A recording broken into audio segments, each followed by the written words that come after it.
देवों की भूमि उत्तराखंड, जहाँ पर जगह जगह देवी देवताओं को पूजा जाता है। हेलो दोस्तों, वेयर इज़ भरत में आपका स्वागत है।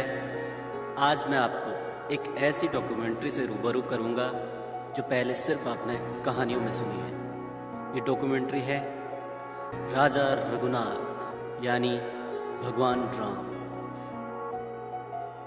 जैसा कि कुछ लोग मानते हैं, महासु के ही एक रूपों में राजा रघुनाथ को भी माना जाता है। मैं इस यात्रा वृत्तांत के बारे में आपको विस्तार से कुछ जानकारी दूंगा। उसमें जो भी त्रुटियां होंगी क्षमा कर दीजिएगा और कमेंट में मुझे बताएं कि असल में जो जानकारी आपको गलत लग रही है उसके बारे में सही जानकारी आपको क्या लगती है। मुझे ईमेल या कमेंट में बताएं, जिससे मैं आने वाली अगली वीडियो में उसका सही से व्याख्यान कर पाऊँ। जैसा कि मेरी जानकारी के अनुसार उत्तरकाशी जिले के नौगांव ब्लॉक में कोडरपट्टी, जिसमें 27 गांव शामिल हैं, इसी में टांसिया एक जगह जहां पर सबसे पहले पालकी जाती है। यहाँ पट्टी कोटर का सबसे प्रसिद्ध मेला टांसिया का मेला लगता है, जो काफ़ी ऊंचाई पर स्थित है। यहाँ पर लोग दूर दराज से लोग मेले को देखने और उसका लुत्फ उठाने आते हैं। काफ़ी मनमोहक और सुंदर दृश्यों से सजा मैदान, उसी के ऊपर भगवान राजा रघुनाथ की डोली, इसको हमारे यहाँ लोकल भाषा में पालकी भी कहा जाता है। यही से इस राजा रघुनाथ की पालकी के इस साल के भ्रमण का विधिवत उद्घाटन होता है। राजा रघुनाथ की पालकी का पूरे 27 गांव बॉर्डर में भ्रमण होता है। इसमें शुरुआत होती है खवंडी से, और किस तरह से खवंडी से होते हुए ऊपरी गोडर और पहाड़ों से होते हुए निचली गोडर के तरफ आते हैं, जिसमें बड़ोगी और फिर रिखाओं के बाद मातला के लिए प्रस्थान करता है। और मातला से इस डॉक्यूमेंट्री का आगाज कर रहा हूँ। पहाड़ों और पगडंडियों के पुराने समय के रास्ते बने हैं, तो इस तरह से धीरे धीरे गांव की तरफ देवता राजा रघुनाथ को लाते हुए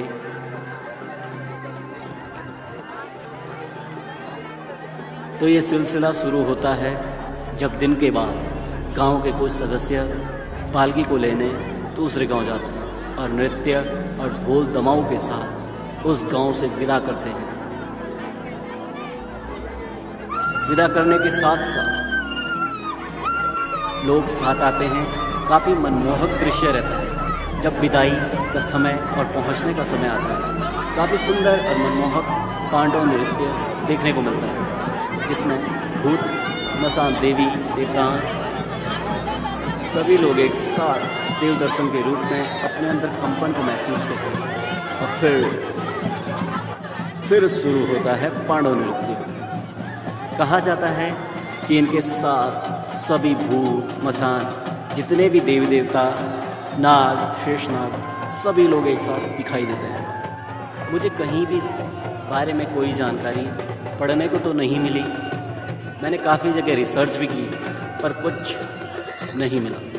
बस इतना ही सुना है कि पुराने समय में जो राजा महाराजा होते थे वह हर जगह खुद नहीं जा पाते थे। इस वजह से वह अपनी पालकियां बनाया करते थे, जो पर्वतों से होते हुए पूरे इलाके में भ्रमण करती थी। क्योंकि पुराने ज़माने में जो राजा होते थे उन्हें भगवान का ही रूप माना जाता था।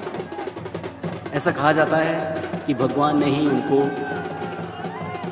राज करने के लिए भेजा।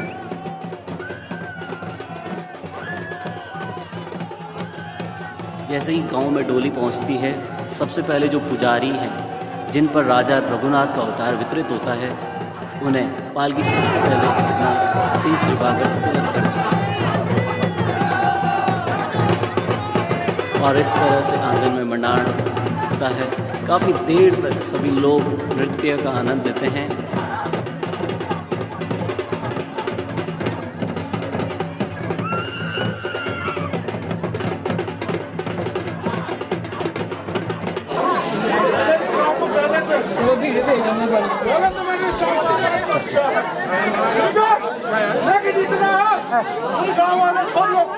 तुम्हारे पर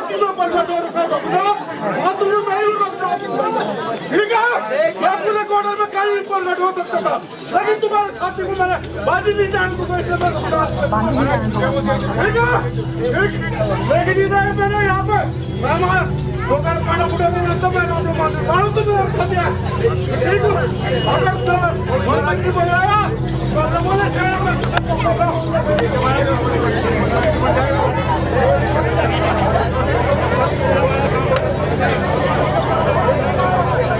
इसके बाद तुरंत तांडव नृत्य और पालकी को नचाने का सिलसिला शुरू होता है।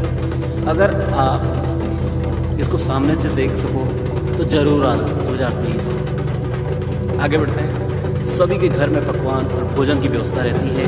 कहीं कहीं पर पूरे गांव के लोग मिलकर एक ही भोज का आयोजन करते हैं।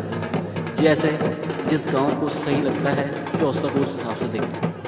दूर दूर से लोग इनके दर्शन करने और आशीर्वाद लेने जरूर आते हैं। काफ़ी देर तक पालकी को सभी लोगों के द्वारा एक एक करके या दो दो करके नचाया जाता है या झुमाया जाता है। इसके बाद सभी लोग राजा रघुनाथ की पालकी यात्रा का जो विशेष बिंदु है कि इस पालकी में मांस और मदीना का सेवन वर्जित नहीं रहता, जिससे दूर दूर से मदिरा के शौकीन लोग मदिरा का सेवन और लुत्फ उठाने के लिए आते हैं और इनकी भक्ति में खो जाते हैं। खाना खाकर सभी लोग फिर से पालकी को नचाने आते हैं। फिर रात को पालकी से मोरों यानी मूर्तियों को अलग कर दिया जाता है। उसको निकाल कर गाँव का जो सियाना होता है उनके घर में रखा जाता है। एक चीज़ मैंने यही देखी है कि कभी भी गांव के ब्राह्मणों के यहाँ नहीं रखा जाता, क्योंकि पुराने समय में सियाना राजा का प्रतिनिधि होता था, जैसे कि आजकल मुख्यमंत्री का गांव में प्रतिनिधि प्रधान होता है। उस समय राजा का जो खास प्रतिनिधित्व होता था वो होता था सियाना। इसी कारण से आज भी जब ये मूर्तियाँ खुलती हैं तो उनको सियाने के घर में रखा जाता है और वहीं और लोग इनका दर्शन करते हैं, चढ़ावा चढ़ाते हैं।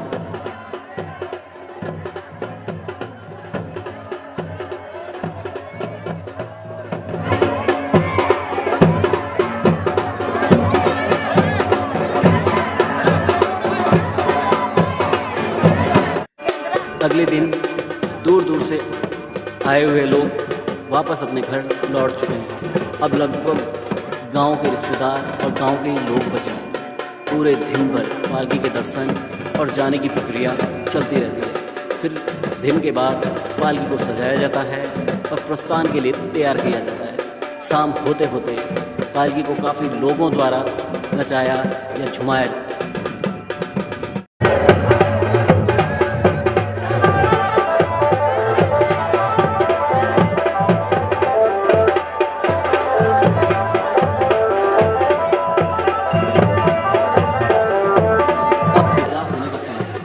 काफ़ी कठिन समय रहता है। जब त्योहारों का अंत होता है तो आंखें नम सी हो जाती हैं। काफ़ी चेहरे ऐसे ढीले हो जाते हैं कि अब फिर से वही रोज़ का काम और काम की चिंता में व्यस्त हो गए, क्योंकि यह एक श्रद्धा और ऊर्जा भर देने वाला त्यौहार है।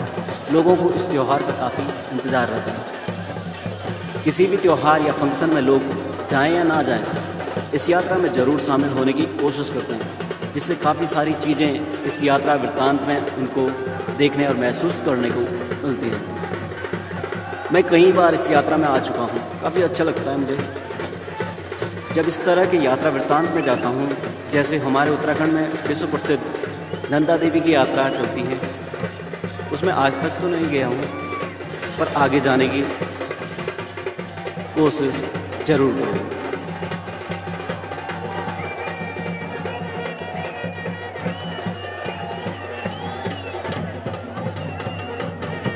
विदाई का समय है।